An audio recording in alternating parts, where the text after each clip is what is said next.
Hi viewers, welcome to our channel. ప్రస్తుతం మనతో పాటు ప్రముఖ పొలిటికల్ అనలిస్ట్ కిలార్ నాగార్జున గారు ఉన్నారు. వారితో ఒకసారి మాట్లాడదాం. సార్ నమస్కారం. సార్ నమస్తే. సార్, ఏపీలో ఎలక్షన్స్ అయిపోయిన తర్వాత రోజు నుంచే అంబటి రాంబాబు గారు ఏపీలో ఎలక్షన్స్లో రిగ్గింగ్ జరిగింది, దొంగోట్లు గుద్దారు తెలుగుదేశం వాళ్ళని చెప్తూనే వస్తున్నారు. ఇప్పటి వరకు కూడా అదే మాట మీద ఉన్నారు. అయితే ఇప్పుడు హైకోర్టులో ఆయనకు పిటిషన్ వేశారు, రీపోలింగ్ జరపాలని చెప్పేసి. అయితే హైకోర్టులో పిటిషన్ కొట్టేశారు. కాకపోతే ఆయన మాటలను ఏ విధంగా చూడొచ్చు అంటే ప్రతిసారి రిగ్గింగ్ జరిగింది, దొంగోట్లు గుద్దారని చెప్పుకుంటూనే వస్తున్నారు. మరి మీ ఒపీనియన్ సార్ ఆయన మాటల పైన? అంటే ఇప్పుడు అంబటి రాంబాబు గారి వ్యవహారం చూసినా, అనిల్ కుమార్ యాదవ్ వ్యవహారం చూసినా, లేకపోతే కాసు మహేశ్వర్ రెడ్డి గారు చూసినా, వీళ్ళందరినీ చూస్తే వీళ్ళు ఇంకా అధికారంలోనే ఉన్నారు. అంబటి రాంబాబు గారు ఇంకా మంత్రి, ఆపద్ధర్మ మంత్రి అయినా మంత్రే. ఇప్పుడు నడుస్తున్నటువంటి ప్రభుత్వం ఎవరిది? వాళ్ళ ప్రభుత్వమే నడుస్తూ ఉంది. వాళ్ళ చీఫ్ మినిస్టరే ఉన్నాడు. మరి మా మాట వింటం లేదు ఈసీ అని చెప్పేసి అని గగ్గోలు పెట్టడం అనేటువంటిది ఏదైతే ఉందో, అదేంటంటే మనకి అనుకూలంగా పనులు జరిగినప్పుడు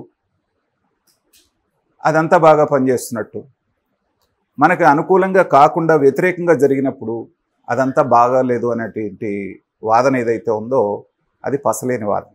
నంబర్ 1. రెండవది, మొన్న 13వ తారీఖున జరిగిన ఎన్నికలు చూస్తే చాలా వరకు చాలా బాగా జరిగినట్టు అందరం ఒప్పుకోవాలి.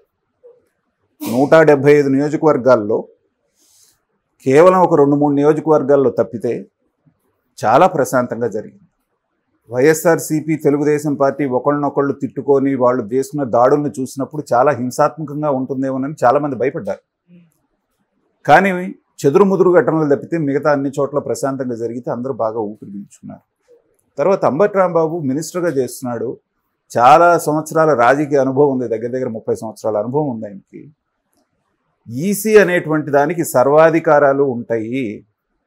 ఈసీ చేసే పనుల్లో కోర్టులు కూడా జోక్యం చేసుకోవు అనేటువంటి మినిమం కామన్ పాయింట్ ఎలా మర్చిపోతున్నాడు? కామన్ సెన్స్ పాయింట్ అర్థం కావట్లేదు.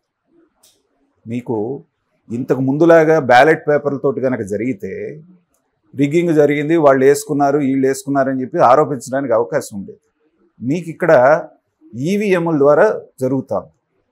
ఆ వీవీపాట్లో మీకు ప్రతిదీ కూడా ఏ దీనికి పడ్డదనేటువంటి స్లిప్ కూడా మనకి వేసిన వాడికి కనపడుతూ ఉంటుంది. తర్వాత 65% పోలింగ్ సెంటర్లని వెబ్కాస్టింగ్ సర్వేలెన్స్లో పెట్టారు. అంటే అక్కడ ఏం జరుగుతుంది అనేది మినిట్ టు మినిట్ ఇక్కడ కంట్రోల్ సెంటర్లో కనబడుతూ ఉంటుంది. అంత పకడ్బందు ఇది చేసినప్పుడు ఏంటంటే నీకు రిగ్గింగ్ జరిగింది అనేటువంటిది నువ్వుగా చెప్పాల్సింది, ఈసీ చెప్పాలి. ఇప్పుడు పిన్నెల్లి రామకృష్ణారెడ్డి గారు పాలవాయి గేట్ దగ్గర ఈవీఎం పగలగొట్టడం మనం చూసాం.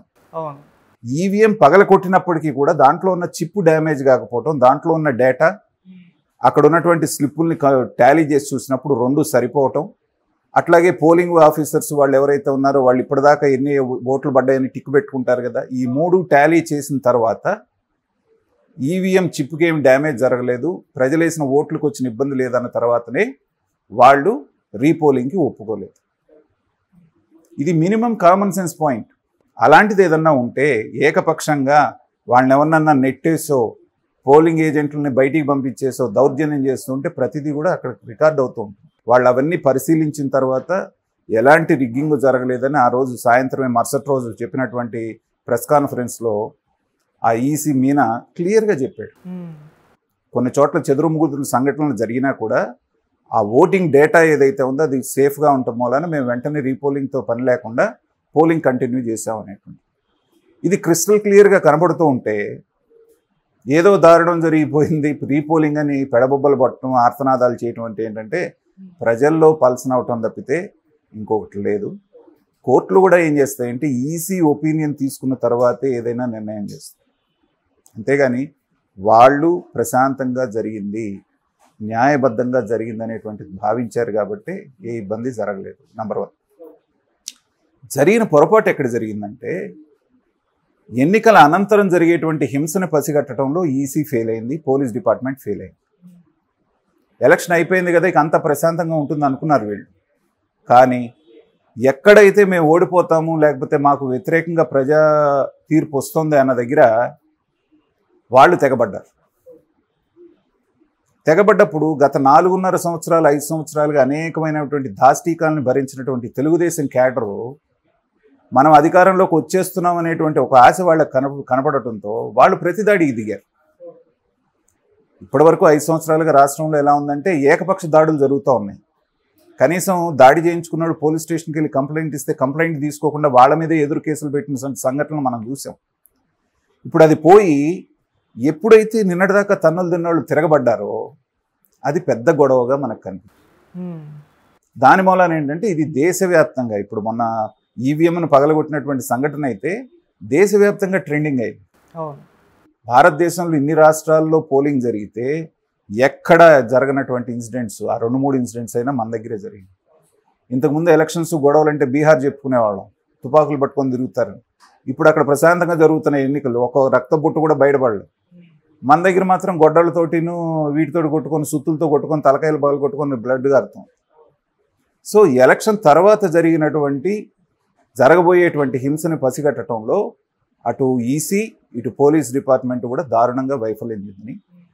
జరగాల్సింది ఏంటంటే జరిగిపోయిన దాన్ని మార్చడం ఎవరి చేతిలోనూ లేదు. జరగాల్సింది రేపు ఎలక్షన్ కౌంటింగ్ జరుగుతాం, ఓట్ల కౌంటింగ్. అక్కడైనా సరే కట్టుదిట్టమైనటువంటి ఏర్పాట్లు చేసి ఎవరికి అన్యాయం జరగకుండా ఈ పార్టీకి ఆ పార్టీకి అని కాదు, ప్రజలు నిర్ణయించేశారు ఏ పార్టీకి అని, ఆ ప్రజా నిర్ణయాన్ని ప్రతిఫలించేటట్టుగా మీరు కౌంటింగ్ ప్రక్రియను పూర్తి చేసి అది అయిపోయిన తర్వాత కూడా ఒక 10 రోజులు 15 రోజులు మీరు అప్రమత్తంగా ఉండాల్సినటువంటి అవసరం ఉంది. ఒకవేళ అందరూ అనుకున్నట్టుగా అధికార మార్పిడి కనుక జరిగింది అంటే అధికారం కోల్పోయినటువంటి వాళ్ళు 5 సంవత్సరాల పాటు ఏకఛత్రాధిపత్యంగా పాలించున్నటువంటి వాళ్ళు అంత తొందరగా ఒప్పుకోరు ఓటమి. దాడులు ప్రతిదాడులు మళ్ళీ జరిగేటువంటి అవకాశం ఉంది. కాబట్టి అనుక్షణం ఈ పోలీస్ డిపార్ట్మెంటు ఈసీ అప్రమత్తంగా ఉండి పోలింగ్ తర్వాత జరిగేటువంటి హింసని నివారించాలి. చెదురుముదురు ఇప్పుడు జరిగినటువంటి పోలింగ్లో జరిగిన చెదురుముదురు ఘటనలు కూడా జరగకుండా నివారించాలనేటువంటిది మనందరం కోరుకోవాలి. ఓకే సార్, అంటే మొదటి నుంచి కూడా అంటే ఈ ఫైర్ బ్రాండ్స్ ఎవరైతే ఉన్నారో వైసీపీ ఫైర్ బ్రాండ్స్ అందరూ కూడా ఓటమి భయం వాళ్ళకు తెలిసిపోయింది, వాళ్ళు ఓడిపోతున్నామని తెలిసిపోయింది అన్న ఒక సంకేతాన్ని వాళ్ళే ఇస్తున్నారు. అంటే రేపటి రోజు ప్రజల్ని ప్రిపేర్ చేయాలి, మేము ఓడిపోయింది రిగ్గింగ్ వల్ల ఈ దొంగోట్లు గుద్దడం వల్ల అని చెప్పడానికి ప్రయత్నం చేస్తున్నారు ముందు నుంచి అని అంటున్నారు సార్. అంటే సహజంగా ఇది ఏ పార్టీ ఉన్నా జరిగేది. అది 2019లో తెలుగుదేశం ఓడిపోయింది.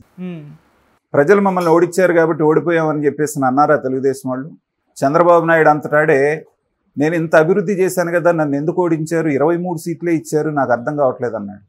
కానీ కొంచెం మనం మైండ్ పెట్టి ఆలోచిస్తే ఇట్స్ వెరీ క్లియర్.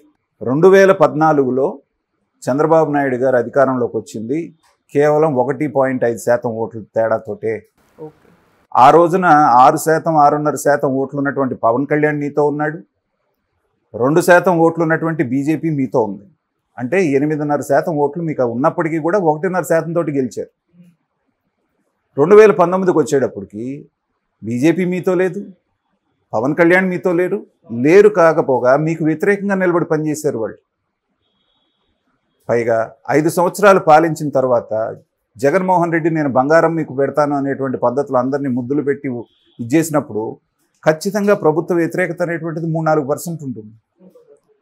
మరి జగన్మోహన్ రెడ్డి గారికి తెలుగుదేశానికి ఉన్నటువంటి గ్యాప్ 9% నుంచి 10% మధ్యలోనే. అది ఒక 6.5%, బీజేపీది 2%, యాంటీ ఇన్కంబెన్సీ సరిపోయింది కదా. ఇంకా వాళ్ళు ఈవీఎంని ట్యాంపర్ చేయాల్సిన అవసరం ఏముంది? కాబట్టి 2019లో పెద్ద ఎత్తున ప్రజాభిప్రాయం అనేటువంటిది వైఎస్ఆర్సీపీకి అనుకూలంగానే వచ్చింది. కానీ ఓడిపోయిన వాళ్ళు ఒప్పుకోరు, ఏవో ఒక వంకలు చూపిస్తారు. 2019లో తెలుగుదేశం అలాగే చేసింది. 2024లో ఒకవేళ అధికారం కోల్పోతే వైఎస్ఆర్సీపీ వాళ్ళు కూడా దానికి మీరు అన్నట్టు గ్రౌండ్ ఇప్పటి నుంచే ప్రిపేర్ చేసుకుంటున్నారు. ఈసీ ఏకపక్షంగా చేసింది, పోలీస్ డిపార్ట్మెంట్ ఏకపక్షంగా చేసింది, మేము చెప్తే వినలేదని చెప్పడానికి ఇదంతా ground preparation. Thank you so much.